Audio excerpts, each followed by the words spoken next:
Que a graça e a paz do Senhor Jesus possa repousar sobre a sua vida e esse dia venha ser um dia de bênção para você, para a sua família e todos aqueles que lhe cercam. Que o Senhor possa estar trazendo entendimento ao seu coração. Hoje, nesta oportunidade, eu quero estar falando sobre o nosso exercício da fé e eu queria que você pudesse abrir seu coração, que você possa deixar o Senhor Jesus, através da sua palavra, trazer entendimento para a sua vida. Eu creio que a poderosa mão do Senhor vai estar trazendo bênçãos sobre você, sobre a sua casa. Para falar sobre fé, nós utilizamos muito os textos de Hebreus. O escritor aos Hebreus, ele fala muito sobre fé. Mas tem um texto de fé em Hebreus capítulo 10, verso 38, quando nos ensina a vivermos pela fé. Mas o primeiro a falar sobre a vida pela fé foi o profeta Abacuque, no capítulo 2, versículo 4, quando fala que o justo vive pela fé. Mas Paulo também escreve aos Romanos, no capítulo 1, verso 17, que o justo também vive pela fé. Ele volta a escrever aos Gálatas, no capítulo 3, no verso 11, que o justo também vive pela fé. E aí o escritor de Hebreus, ele usa uma forma especial para falar sobre essa vida pela fé. E lá o texto de Hebreus capítulo 10, verso 38, que diz que mas o meu justo viverá pela fé, e se por acaso ele retroceder, não me agradarei dele. A palavra do Senhor Jesus para a minha vida, para a sua vida, através da fé, vai nos levar a uma outra dimensão, ou seja, o ionos, que significa no hebraico dimensão. E essa dimensão nós seremos levados, através da fé, a estarmos mais próximos. Porque se a palavra nos ensina que o justo deve viver pela fé, e hoje ser justo já é difícil, mas imagina viver pela fé.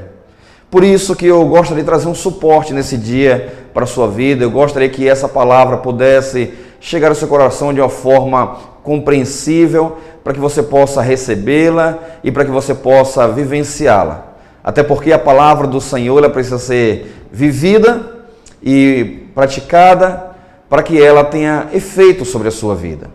Irmãos, viver nessa condição é viver na condição de Deus.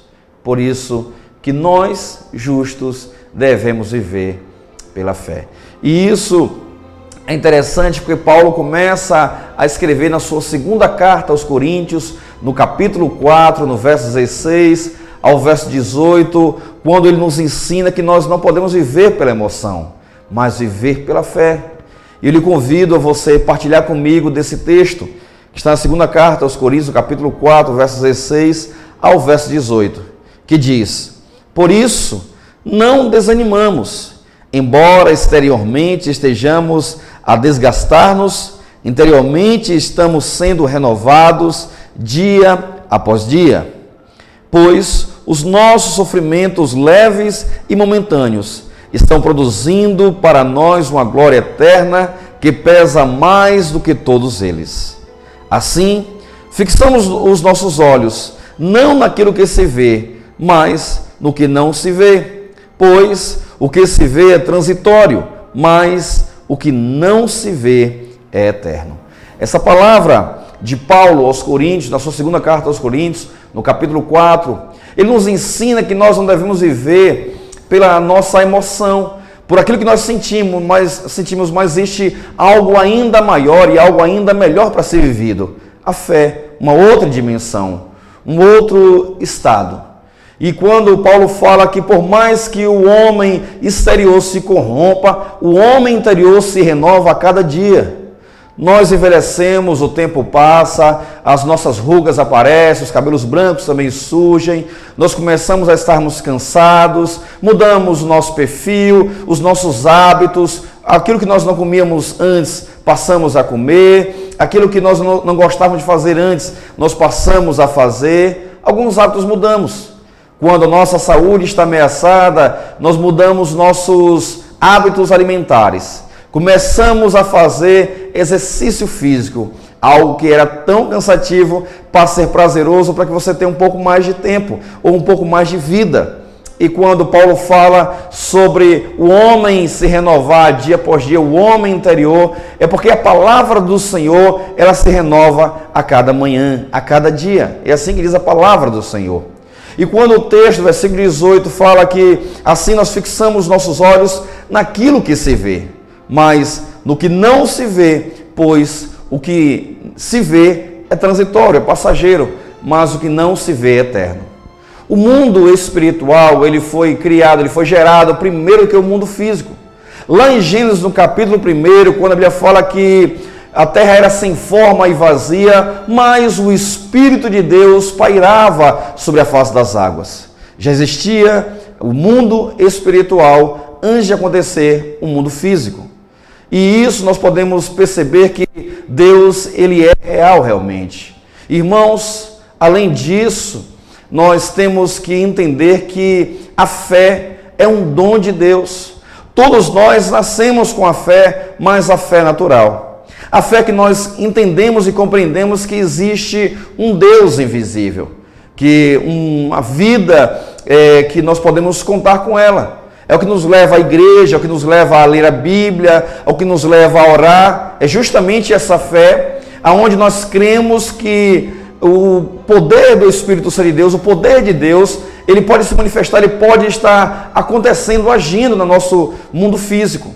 Então os nossos olhos não estão enxergando, mas a nossa fé está sinalizando para as nossas vidas o agir de Deus. E Jesus, quando ele confronta os discípulos, perguntando aos discípulos se eles tinham fé, e até ele fala o seguinte: olha, vocês são homens de pequena fé. Porque nesse momento que Jesus fala isso, foi um momento simples, em que ele estava dormindo na proa do barco, e o vento agitava, e as ondas do mar balançavam o barco, e o barco pronto a naufragar, e os homens gritam, e Jesus fala: homens de pequena fé.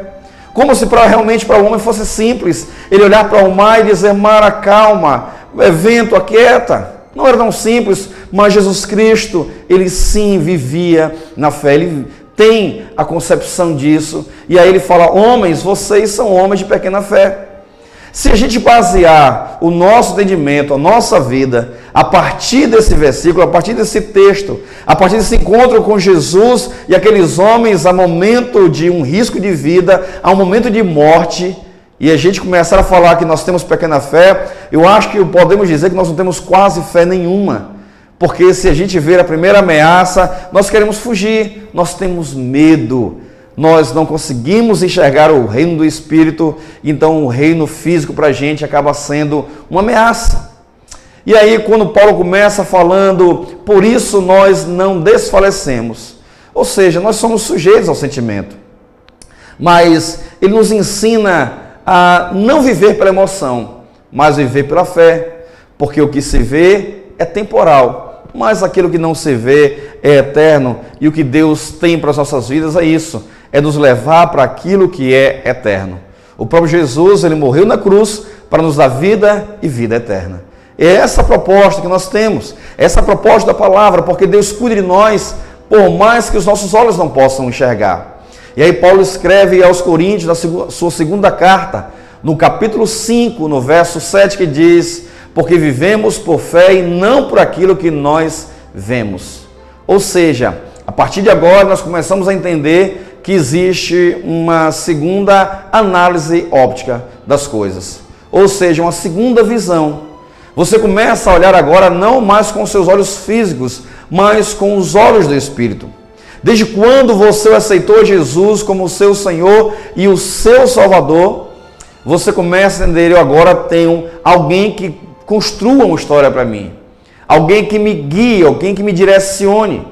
E esse Jesus, exatamente assim, que conduz a sua vida, quando nós aprendemos a viver não mais por aquilo que nós sentimos, não mais por aquilo que nós vemos, mas por aquilo que nós cremos. E isso é fé. E Paulo escreve aos Romanos, capítulo 8, verso 18, que diz que por mais que as nossas aflições deste mundo são grandes, mesmo assim ele não se compara à glória futura reservada para a minha vida e a sua vida.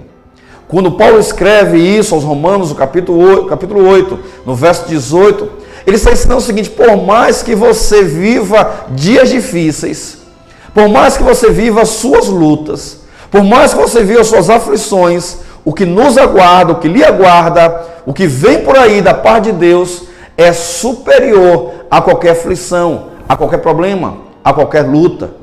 É por isso que nós continuamos a falar que existem 4 textos bíblicos que falam que o justo deve viver pela fé. Abacuque fala isso, Paulo escreve os Romanos, Paulo escreve os Gálatas e Hebreus também fala sobre isso. O justo viverá pela fé. E como é essa vida pela fé? A fé, irmãos, ela é imprescindível porque ela nos traz salvação. A Bíblia fala que pela graça nós somos salvos mediante a fé. E isso não vem de nós, é um dom que vem de Deus. Nós precisamos distinguir o que é fé do que é esperança, separar esses conceitos. Porque a fé é um dom que vem de Deus. A fé não é humana, a fé não é do homem. Até porque se a fé fosse do homem, todos os dias ele precisaria ser impulsionado para ter essa fé. Ou teria dias que o homem iria viver sem nada. Porque a fé realmente é um grande presente de Deus para a minha vida e para a sua vida. E eu creio no poder de Deus. E para a gente começar a falar sobre o exercício da fé, é preciso primeiro conhecer o que é fé. Lá em Hebreus, no capítulo 11, no verso 1, ele diz isso, um texto conhecido, mas vale a pena você ler.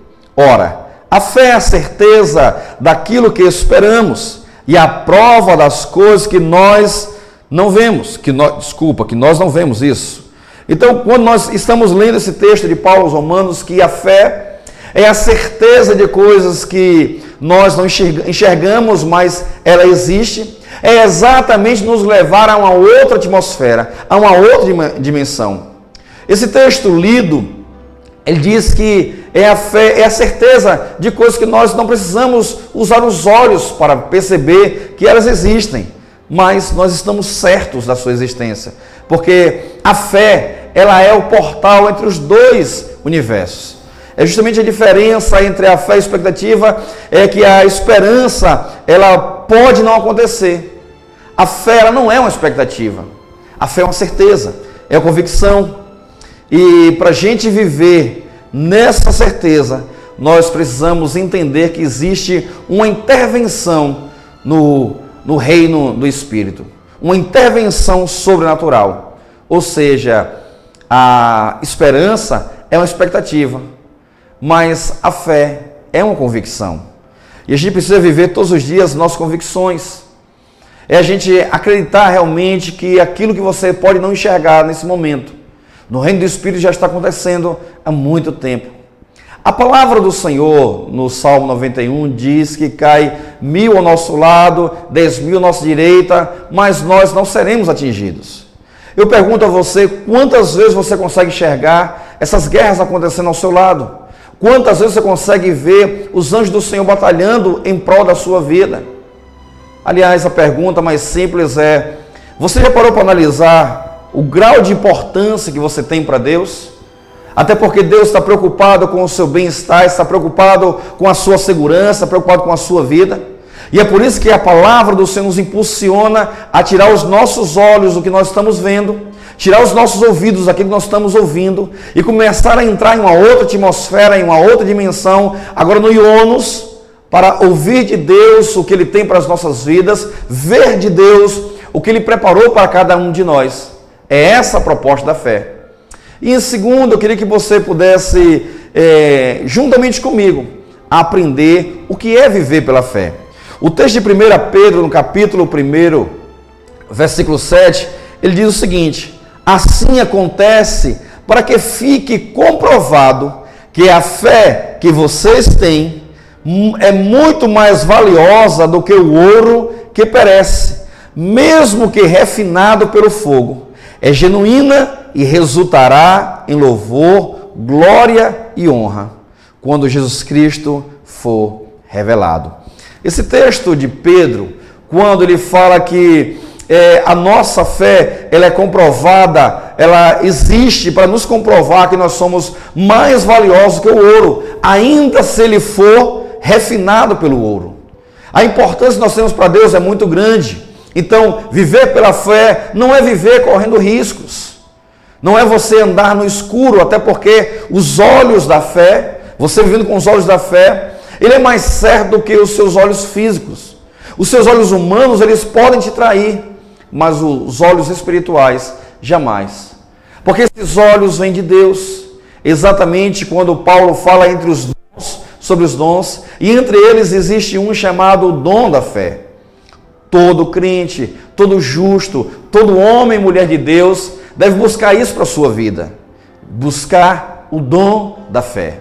Esse dom é ele que vai nos levar a uma outra dimensão, a outra atmosfera, a uma outra vida.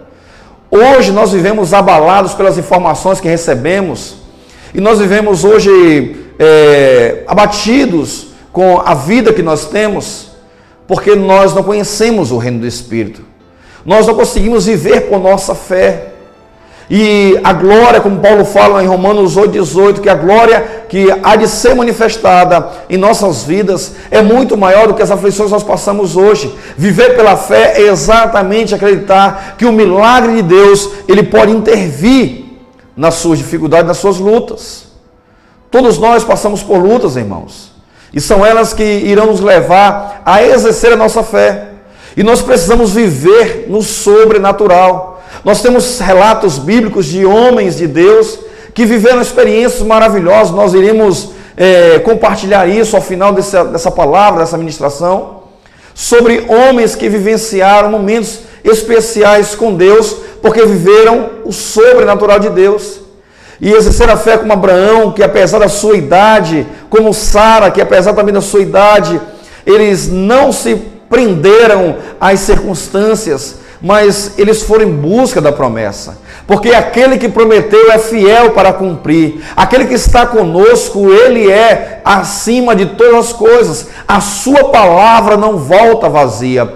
O que Deus tem para o seu povo é algo real, é algo concreto. A sua fé tem desfalecido, porque a fé vem pelo ouvir, e ouvir a palavra de Deus. É o que está escrito na Bíblia. Mas eu entendo que assim como a fé vem pelo ouvir, eu acredito que a incredulidade também venha pelo ouvir. Muitas vezes você se deixa se abater por aquilo que você ouve, por informação negativa, ou então por alguns conceitos seus, ou por aquilo que você ouve das pessoas. Nós estamos falando o tempo todo que o mundo está em crise, que o Brasil está em crise, que os estados estão em crise, os municípios estão em crise.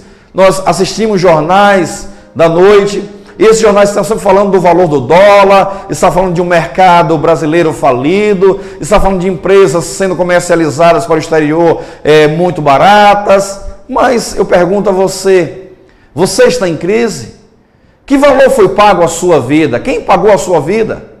A pessoa que pagou a sua vida, ele desmereceu você? Ele aproveitou a oportunidade da crise financeira para dizer, eu vou comprar ele a preço barato? Não.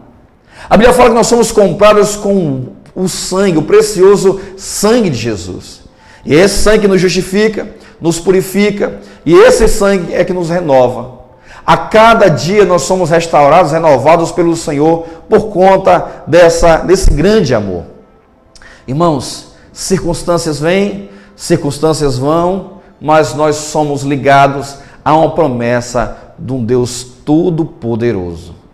Se é possível viver o sobrenatural, é preciso olhar com os olhos da fé.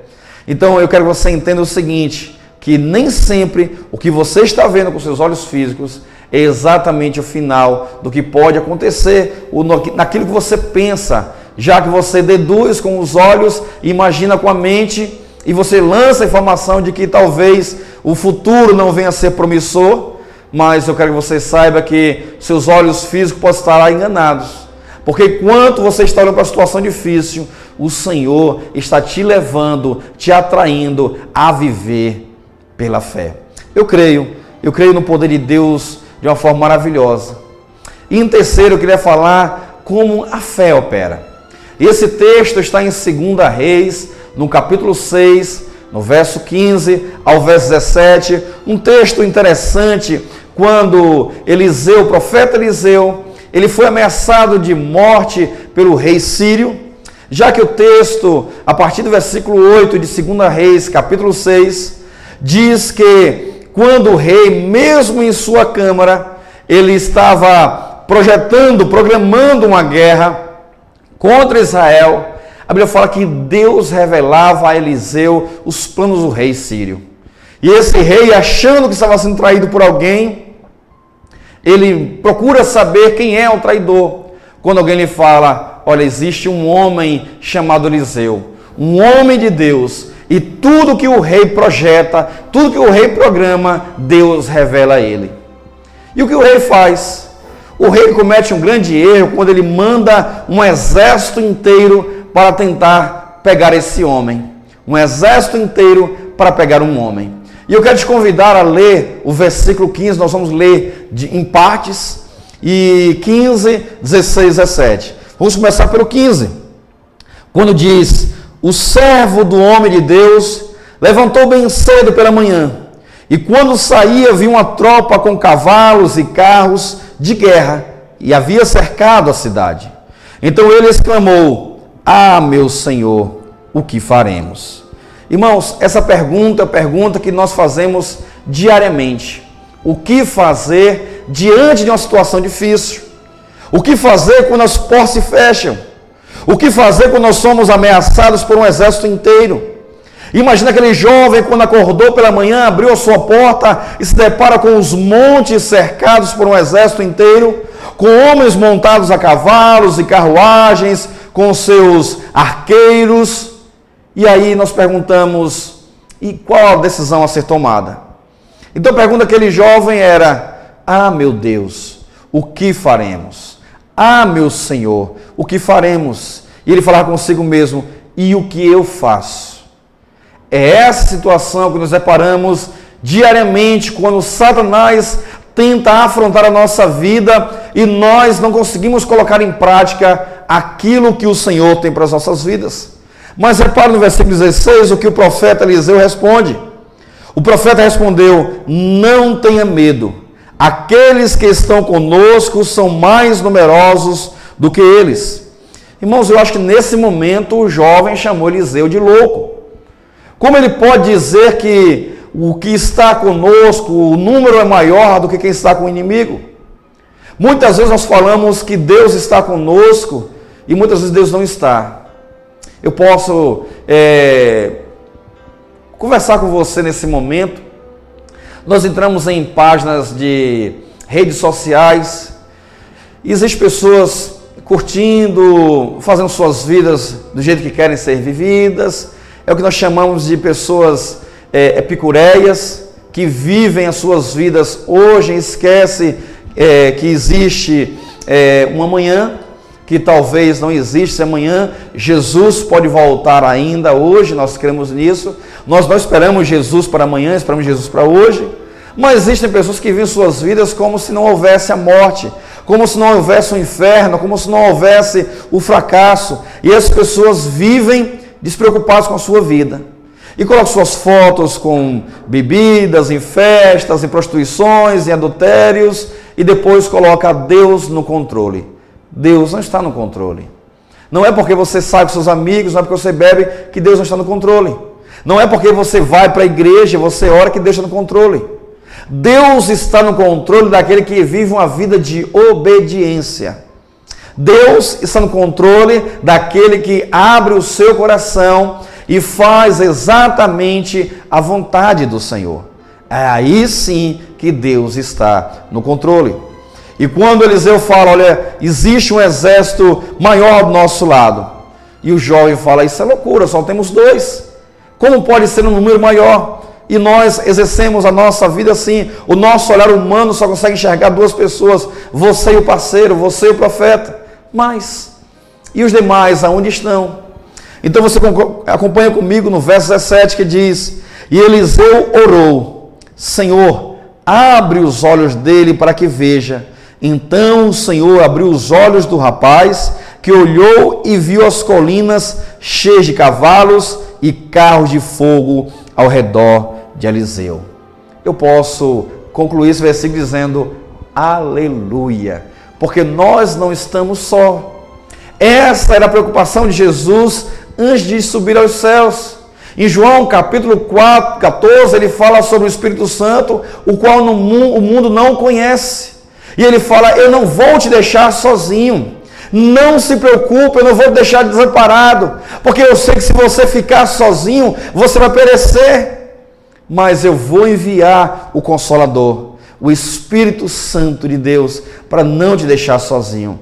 E nesse momento que você começa a olhar com os olhos da fé e perceber, eu não estou só, maior é o que está em mim do que aquele que está no mundo. E o texto fala que quando Eliseu pediu ao Senhor, Senhor, abre os olhos desse jovem para que ele veja o exército. E aquele jovem viu um exército inteiro com soldados, com carros, com cavalos de fogo. Aleluia! Que experiência maravilhosa o justo viver pela fé. O justo viver na segurança de que o Deus Todo-Poderoso está ao seu lado. Que maravilha você saber que tudo o que acontece em nossas vidas, quando você vive na obediência, quando você vive aos pés do Senhor, você vive uma vida proposta por Ele.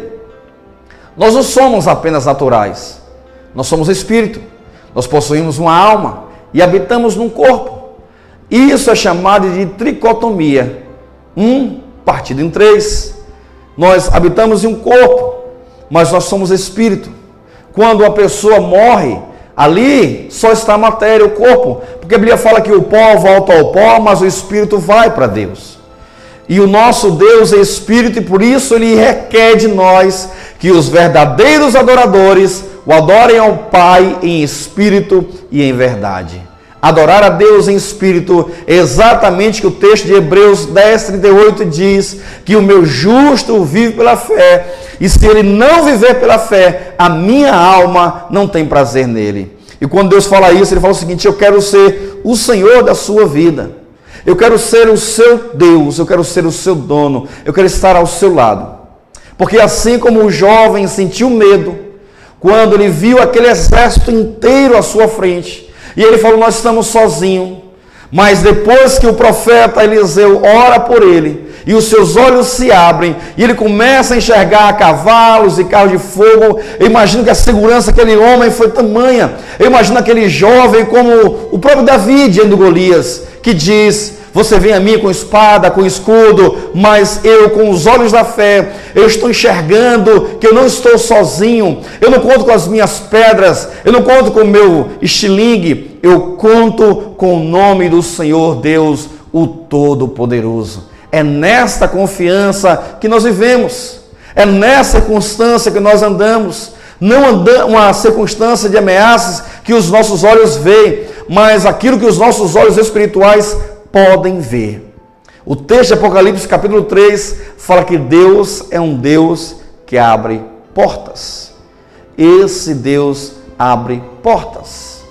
E onde Deus abre portas, nós passamos. Ele é poderoso. Eu queria que você pudesse dizer nesse dia que o maior está comigo. O maior está com você. O Deus Todo-Poderoso, Ele está ao seu lado. Ele está com você. E nós podemos dizer que é exatamente isso. É isso que o Senhor tem para a minha vida e para a sua vida. Uma proposta de vida pela fé. Ou seja, em uma outra dimensão, em um outro mundo, além deste mundo que você conhece. Quando o escritor aos Hebreus, no capítulo 11, ele começa a falar sobre os heróis da fé. Ele começa a citar nomes como, por exemplo, Sansão, ele cita nomes como a prostituta Raabe. E nós perguntamos como é que pessoas como essas, que viveram vidas de pecado, elas podem ter o seu nome citado na palavra e ainda considerado como heróis da fé? Porque foram pessoas que, por mais que elas pecassem, elas conheciam o reino do Espírito. Até porque todos nós somos pecadores. Nós não somos diferentes uns dos outros. A Bíblia fala que nós somos sujeitos Aliás, Elias, ele era sujeito aos mesmos sentimentos emocionais que nós temos. Elias era bipolar. Elias em um dia estava orando para que os profetas de Baal fossem queimados e morressem a fio da espada. No outro dia ele está pedindo a Deus a morte. Nós somos assim, humanos. E é por isso que o texto fala dos heróis da fé. E o verso 38 diz que fala de pessoas o qual o mundo não era digno. O mundo não era digno entre as pessoas. Eu lhe convido neste dia, para você viver em uma dimensão diferente. Andar como uma pessoa ao qual o mundo que nós vivemos hoje não venha ser digno de nos ter. Não que nós venhamos ser melhores do que ninguém, mas o nosso foco está no alto. O nosso foco está no Senhor e o Salvador da nossa fé, da nossa vida. Irmãos, enquanto as pessoas falam e postam suas imagens, seus vídeos sobre a volta de Jesus e fala: prepare, Jesus está voltando, e fica somente nas palavras. Para você se preparar para a volta de Jesus, é preciso fazer exatamente o que Jesus pediu, e pediu, não manda, em Mateus capítulo 28, quando ele fala: vá, portanto, e prega o evangelho a toda criatura. Você não tem que alarmar e contar informação e postar vídeo para dizer às pessoas: se prepare, Jesus está voltando. Mas sai da sua vida cômoda e começa a impactar o mundo com os seus olhos da fé, com a sua vida sobrenatural. Coloque seu joelho no chão e comece a buscar o Senhor e deixa o céu se abrir sobre a sua vida. Paulo fala que ele conhece um homem, ou seja, ele mesmo, que ele não sabe se foi em carne ou se foi em espírito, mas ele foi ao terceiro céu. E a sua experiência, ele diz: eu não consigo descrever o que eu vi. Eu não consigo usar palavras para descrever o que eu vi. Uma experiência nova, uma experiência diferente. Entre esses heróis da fé, ele vai falar de Abraão, de um homem que saiu do meio do seu povo, que deixou tudo para ir em busca de uma promessa. A promessa de ter um filho e ser o pai de muitas pessoas. Viver na vida espiritual, viver na vida, no exercício da fé, é contar com o operar de Deus, com o agir de Deus. Porque o reino físico reflete o agir de Deus em nossas vidas. Para a gente entender, quando nós falamos, quando nós lemos os textos que diz que meu justo vive pela fé, eu posso concluir nesse momento, como eu prometi durante a ministração, que nós iríamos utilizar alguns momentos de fé. Como, por exemplo, viver pela fé é se deparar com um mar vermelho e ele se abrir e se transformar em uma avenida, para que aquele povo pudesse passar em terra seca. É interessante, irmãos, que viver pela fé é fazer como Jesus, que precisou chegar mais rápido até o barco daqueles discípulos pela madrugada, e ao invés de ir a nado, ele vai andando sobre as águas. Viver pela fé é saber que quando você precisa, e se isso for necessário para que você viva em vitória, Deus faz com que as águas se transformem em uma estrada. E assim como Jesus, Pedro deu alguns passos também sobre as águas. Viver pela fé, irmãos, é jogar 3 homens em uma fornalha 7 vezes aquecida. E aqueles jovens, por mais que tenham temperatura acima do normal, aquele fogo não é o suficiente para queimá-los. Viver pela fé é saber que mesmo dentro do fogo, ele não tem temperatura necessária para queimar ninguém. Até porque o texto fala que naqueles jovens, nem mesmo o cheiro de queimado eles tinham. Porque quando o rei Nabucodonosor foi olhar para aqueles jovens, não viu apenas 3, mas 4. Porque com os olhos da fé você não pode perceber a presença do Senhor ao seu lado. Com os olhos da fé você não pode deixar de vivenciar os milagres de Deus acontecendo na sua vida. Irmãos, viver pela fé é Deus colocar oxigênio no mais profundo do mar. Porque se caso você vier afundar, as ondas não irão te afogar.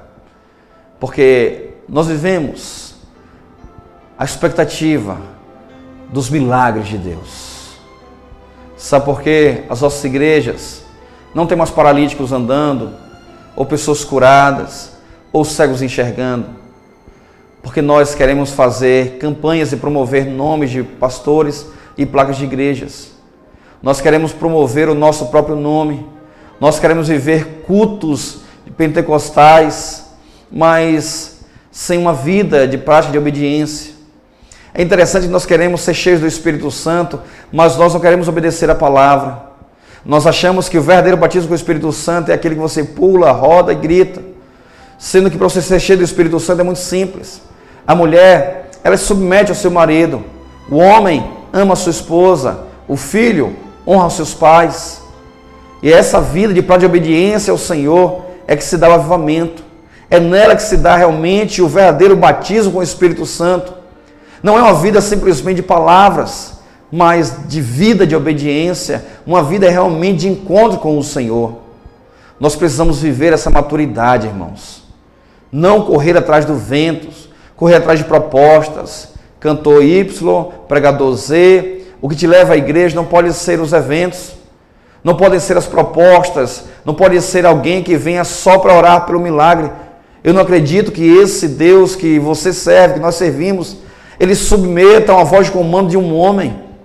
Ele é o Todo-Poderoso, nós que nos submetemos a Ele, nós fazemos a sua vontade, nós obedecemos ao Senhor, Ele cumpre o seu propósito em nossas vidas.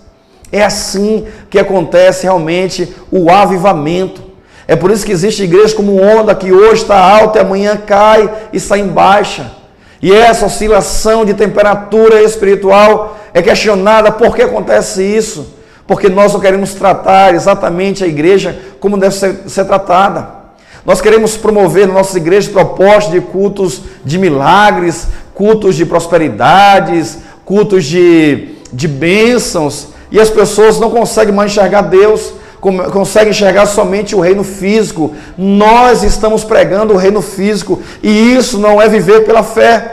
O justo vive pela fé, é a certeza, é a convicção que por mais que os seus olhos não enxerguem, o seu coração diz: eu creio na verdadeira palavra do Senhor, eu creio que Ele está comigo, eu creio que Ele está ao meu lado, Ele já ouviu a minha oração, Ele está em meu favor, porque Ele é o meu Deus, Ele me comprou, Ele me selou. Esse Deus Todo-Poderoso, Ele deve reinar na sua vida, Ele deve reinar no seu coração, Ele deve reinar na sua casa. Quando você se sentir ameaçado, peça ao Senhor para ver anjos, cavalos e carros de fogo, para que você possa ver o milagre do Senhor acontecendo. O Salmo 91 aberto na sua prateleira, ele não vai mudar as circunstâncias da vida, mas de repente você folheando a Bíblia, se deparar com um texto que diz que 1000 cairão ao seu lado, 10.000 à sua direita, e você não será atingido. É interessante porque esse texto ele vai te ressaltar: o Senhor está com você e Ele não abre mão de você, porque você é dele, você foi comprado por Ele e para a glória dele.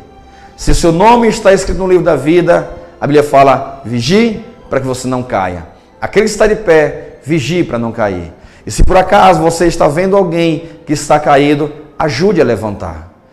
Antes que Jesus volte, é preciso que o Evangelho venha a ser pregado aos 4 cantos desse mundo. E eu lhe convido a você fazer parte desse feito, para você fazer parte da volta de Jesus, para você ser conivente com o reino de Deus. Se você ama tanto o reino do físico, o reino que você apenas está vendo, como você vai desejar o reino do Espírito que você nunca viu? Como Paulo fala na sua primeira carta aos Coríntios, capítulo 2, versículo 9, aquilo que seus olhos não viram, seus ouvidos não ouviram e nunca chegou ao seu coração, é aquilo que Deus reservou para aqueles que amam a Ele. Então, eu preciso buscar diariamente aquilo que o Senhor reservou para a minha vida, para a minha família, para aqueles que me cercam.